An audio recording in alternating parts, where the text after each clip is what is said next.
Koračaj za suncem. Stihove napisala i govori Slađa Kjurik.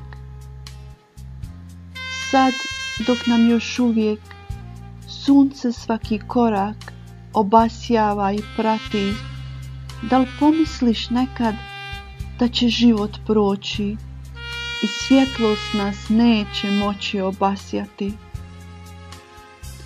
Hoćeš li tad znati, kad vrijeme odnese ono što se zvalo mladost i ljepota, hoćeš li tad znati u borama mojim sebe prepoznati?